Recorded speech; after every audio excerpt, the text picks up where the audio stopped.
I was just reviewing resumes when her name felt familiar. We met before? I asked. She smiled. Then I saw his text, she needs this job. My husband sent it. I didn't react. I couldn't. Years in human resources train you to keep your face neutral, your tone steady, your emotions locked behind something polite and professional. That instinct saved me right there, because inside, something had already started breaking. Ashley Hall. The name sat at the top of the application like it belonged there, like it had every right to be in my system, in my inbox, in my day. But it didn't feel random. I scanned the resume again. Philadelphia address. Office assistant experience. Gaps in employment. Nothing unusual. Nothing that should have triggered anything in me. Except it did. Then my phone buzzed. Gregory.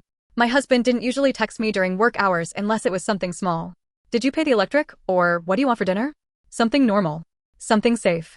I opened the message. She needs this job. That was it. No name. No explanation. No question. Just that. I stared at the screen, then back at the resume. Then back at his message again. She needs this job. My first thought wasn't even anger. It was confusion. A slow, creeping kind that doesn't hit all at once, just spreads quietly until everything feels off. I typed who, then deleted it. I didn't want to look confused. Not yet. I didn't want to tip anything off, even though I didn't fully understand what anything was. So I didn't reply. Instead, I clicked deeper into her application. References, past roles, dates. I read it like it mattered more than anything else on my desk, because suddenly it did. And then I saw it. A previous company name that sounded familiar. Not from my work. From him. Gregory had mentioned it before, casually, in passing. A place one of his clients used to work with.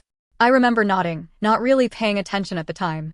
Now it sat there on her resume like a thread connecting two things that shouldn't have been connected. That's when the thought finally formed, clear and sharp. This isn't random. I leaned back in my chair and forced myself to breathe normally. People were walking past my office. Phones were ringing. Someone laughed down the hall. Everything sounded too loud and too normal at the same time. I picked up my phone again. Still no follow-up message. Just that one line.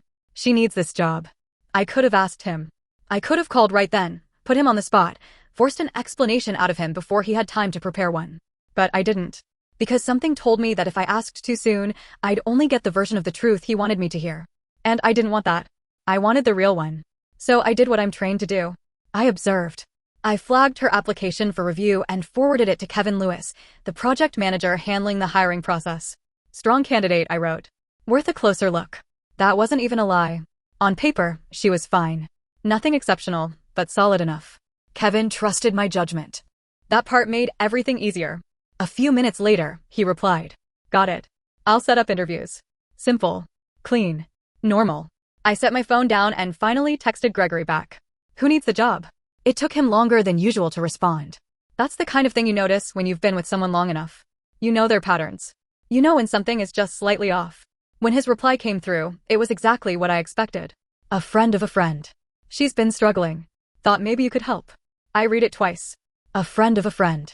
I stared at the words like they might rearrange themselves into something more honest. They didn't. Send me her name, I typed. There was a pause again. Shorter this time. Then the message came in. Ashley Hall. That was the moment everything settled. Not exploded. Not shattered. Settled. Like a puzzle piece sliding into place that you didn't want to find. I didn't respond after that. I didn't need to. He had just confirmed what I already suspected. He knew exactly who she was. And he wanted me involved. That part stayed with me more than anything else. He could have helped her himself. Found something through his network. Asked someone else. But he came to me. That meant one of two things. Either he thought I'd never connect the dots. Or he thought I'd never question him. Both options made my chest feel tight. The rest of the day moved like nothing had changed, but everything had. I went through meetings. Answered emails. Smiled at people when they walked into my office. All the normal things. But underneath all of it, my mind kept circling the same questions. How long? What exactly was she to him? And why did he think I wouldn't notice? That night, I didn't say anything. Gregory came home, dropped his keys on the counter, kissed my cheek like he always did. Hey, he said. How was work? Busy, I answered. I watched him move around the kitchen, completely comfortable, completely normal. He poured himself a drink, asked what I wanted for dinner, complained about traffic. I studied him like I was seeing him for the first time. There were no obvious signs. No nervous energy. No hesitation. If I didn't know what I knew, I would have believed him completely. That realization hit harder than anything else. After dinner, he sat on the couch scrolling through his phone. I didn't ask who he was texting. I didn't need to. Instead, I sat beside him, leaned into him like everything was fine, and watched the reflection of his screen in the dark TV across from us. Not clearly. Not enough to read anything. Just enough to see movement. Messages going back and forth. Fast. Easy. Familiar. I rested my head against his shoulder and closed my eyes. That's when I made the decision. I wasn't going to confront him. Not yet. Because whatever this was, it wasn't small. And I wasn't going to walk into it blind. The next morning, I confirmed her interview schedule. Ashley Hall. 10:30 a.m. Conference room B. I made sure I'd be there. Not because I had to be. Because I wanted to see her. Because I needed to know what kind of person could fit into my life without me noticing.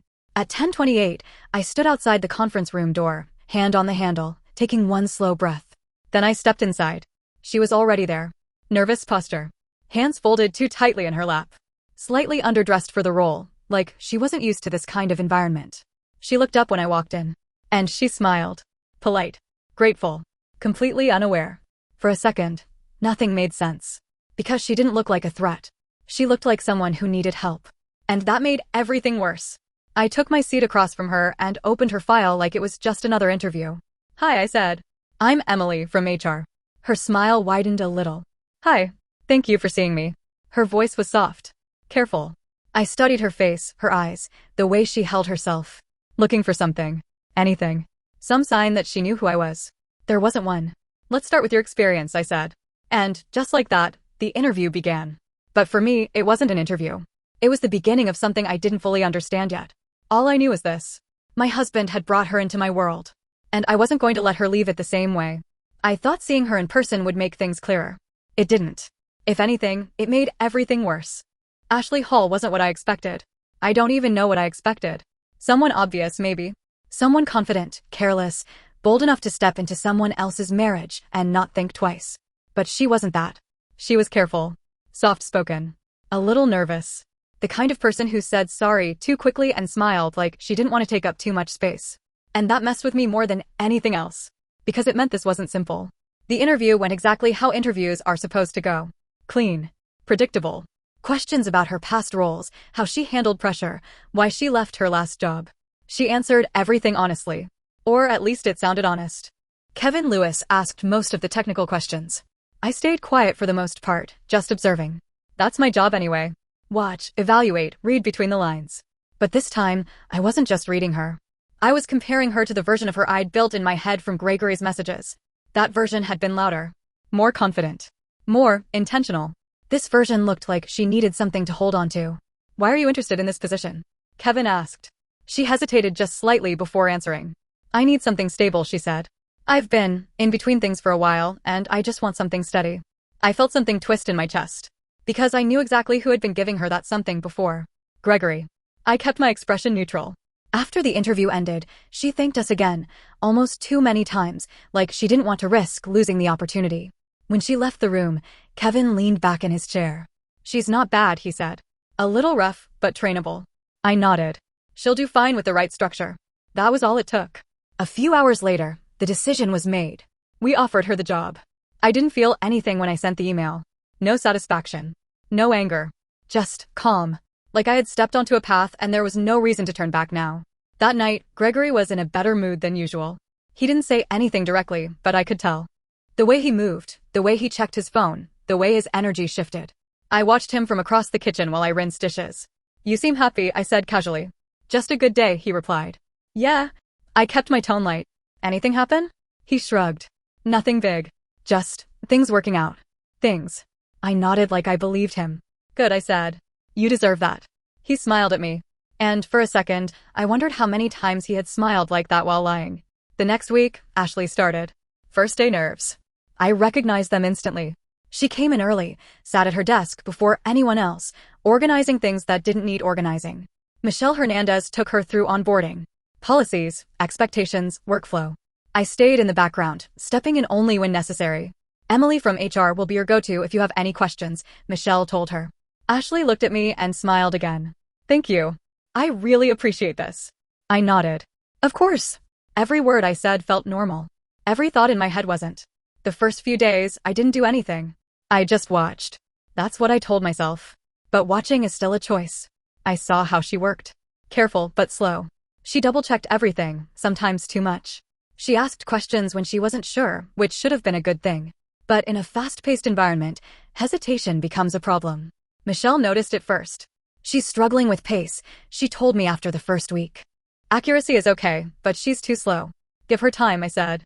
She's new. That was true. I just didn't push it further. Normally, I would have stepped in more. Suggested additional training, paired her with someone more experienced, made sure she had support. This time, I let things play out. Not because I wanted her to fail. At least, that's what I told myself. At home, nothing changed on the surface. Gregory still came home, still kissed me, still asked about my day. But now I saw everything differently. The way he angled his phone away from me. The way he stepped out of the room to take certain calls. The slight pause before answering simple questions. Once you see it, you can't unsee it. One night, I tested something. Busy day? I asked while we sat on the couch. Yeah, he said. Meetings all day. I nodded slowly. Ashley had been at her desk almost the entire day. I knew because I had walked past her twice and checked the activity logs. No meetings. No breaks long enough to step away. He wasn't even trying to make his lies believable. That realization settled into something colder than anger. It wasn't just that he was lying. It was that he thought he didn't need to try harder. A few weeks in, the complaints started becoming more consistent. Nothing major. Just small things. Missed deadlines. Minor errors. Slow turnaround. Michelle documented everything, like she was supposed to. And I approved it, like I was supposed to. I didn't add anything. But I didn't remove anything either. That's the part that keeps replaying in my head. I didn't sabotage her. I just stopped protecting her. One afternoon, Michelle stopped by my office. I'm scheduling a performance check-in, she said. Nothing formal yet, but she needs to understand where she stands. I nodded. That makes sense. Can you sit in? She asked. Of course. The meeting was set for the next morning. That night, Gregory was unusually attentive. He cooked dinner. Asked more questions than usual. Laughed a little louder. I watched him the entire time, trying to figure out if he knew something was shifting, or if he was just reacting to her. The next morning, Ashley walked into the conference room looking like she already knew she was in trouble. She sat down, hands folded tightly, eyes moving between me and Michelle. Michelle started professionally, calmly outlining the concerns. Pace. Accuracy under pressure. Time management. Ashley nodded through all of it. I'm trying, she said quietly. I really am. I don't want to mess this up. Her voice cracked slightly on the last sentence. I felt something in my chest again. Not sympathy. Something more complicated. Because I knew exactly why she didn't want to mess it up. And I knew exactly who had put her in this position. Michelle looked at me briefly, a silent signal for HR input. I kept my tone neutral. We understand this is a transition, I said. But we do need to see improvement moving forward. Ashley nodded quickly. I will. I promise. The meeting ended without escalation. No warning. No formal action. Just pressure. As she left the room, she glanced at me one more time. Like she was hoping for something. Support. Reassurance. Anything. I didn't give it. That night, Gregory sat across from me, scrolling through his phone again. I watched him for a long time before speaking. She seemed stressed, I said casually. He looked up. Who? I held his gaze. Ashley. For the first time, he froze. Just for a second. Then he recovered. Oh, he said, forcing a small laugh. Yeah, I mean, new job, right? That's normal. I nodded slowly. Yeah, I said. That's normal. But nothing about this felt normal anymore. Because now I wasn't just watching. I was part of it. And I couldn't tell if I was trying to fix something. Or slowly breaking it on purpose. The shift didn't happen all at once. It was small things first. Ashley stopped smiling as much. She still said, good morning, still stayed late, still tried to keep everything together, but it started slipping. Little mistakes. Slower responses. That careful way she moved turned into hesitation. At the same time, Gregory started getting irritated. Not loud. Not obvious. But I noticed. He checked his phone more. His responses got shorter. That slight tension in his jaw when a message came through and didn't go the way he expected. One night, he tossed his phone onto the couch harder than usual. What's wrong? I asked. Nothing, he said too fast. Just work. I nodded like I believed him. Ashley hadn't left her desk much that day. I knew because I checked. She didn't have time for him anymore. And that's when it finally clicked in a way it hadn't before. I didn't destroy them. I didn't expose anything. I didn't confront him. I just changed her life enough that he stopped fitting into it. And now he felt it. The next week, everything tightened. More documentation.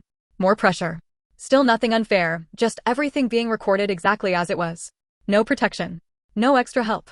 No softening. Just reality, exactly as it looked on paper. That's what I told myself. One afternoon, I passed Ashley in the hallway. She looked like she hadn't slept. Hey, she said softly. Do you have a minute later? Sure, I said.